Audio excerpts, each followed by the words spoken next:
Mr. Roger Newport, Chief Executive Officer of AK Steel, which is based in Westchester, Ohio. AK Steel is the last domestic manufacturer of electric-grade steel used in power grid transformers. I know the fact weighed heavily on the President's decision with 232, specifically for that particular item. Mr. Newport began his career at AK Steel in 1985 and rose to his current position in 2016. Mr. Newport, you may now deliver your testimony.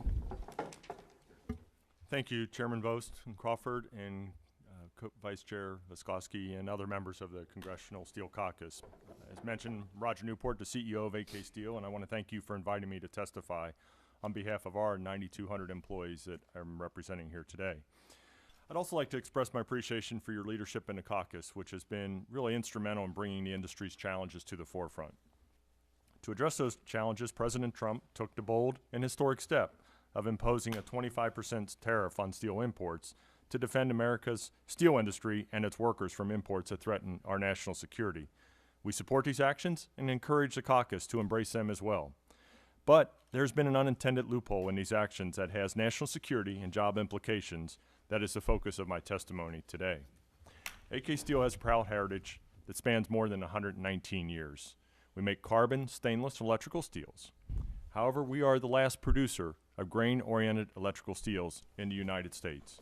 While the 232 decision is important to all of our products and markets, the loophole I'm referring to impacts electrical steel, specifically its use in the transformer industry and its downstream supply chain.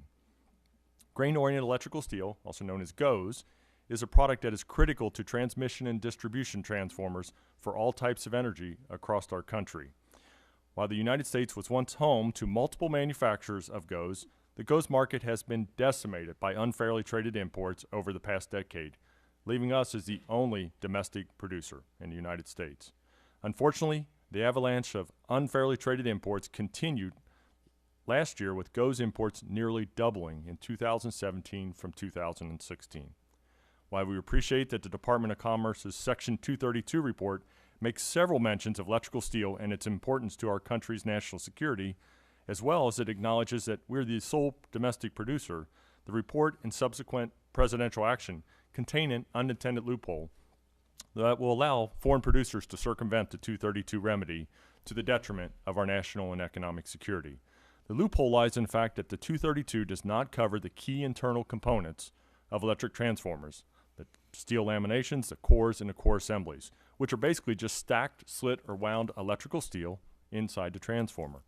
Inclusion of these products is necessary to prevent circumvention of the 232 tariff on electrical steel through these downstream components. Without that, producers can simply just evade the tariff by targeting a different part of the transformer supply chain, which entails moving the minimal value-added process of making laminations, cores, and core assemblies outside the United States and just importing them in.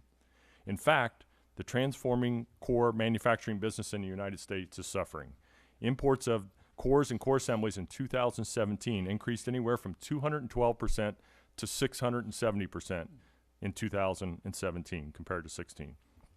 These show that under the threat of 232 remedies, producers can and did easily move up the supply chain and began importing these products, these cores and core assemblies.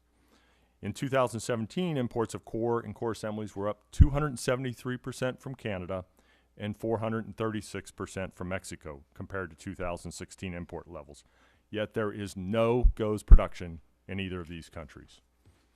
We believe this should concern the Steel Caucus and all of your congressional colleagues because of the national security and economic implications it raises to our country.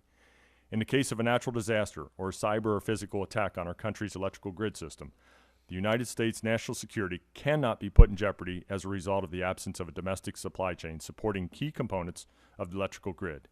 Increasing our country's dependence on foreign suppliers would create a severe risk of catastrophic failure of the electrical grid and disruption of the nation's businesses and citizens' way of life. A stable domestic manufacturing base for core and transformers built from domestically produced electrical steel is vital to our national security interest of the United States. But that capability is also at risk as there are only a few remaining U.S. manufacturers of these important electrical infrastructure products. We believe this illustrates why it's imperative that the administration take additional action on the electrical steel infrastructure supply chain and apply a remedy to electrical steel laminations, transformer cores, core assemblies, and transformers. It is also why the administration must cap these imports at a maximum of 100% of their 2017 volumes, no higher, to any country it may determine should be exempt from the Section 232 remedy. This includes Canada and Mexico, as we have already lost significant downstream businesses, as I mentioned, to those countries. So we encourage the Steel Caucus to urge the administration to quickly take this additional action in order to ensure that the President's Section 232 tariff is effective, and that the U.S. maintains production capacity to produce all the products throughout the electrical infrastructure supply chain. Thank you.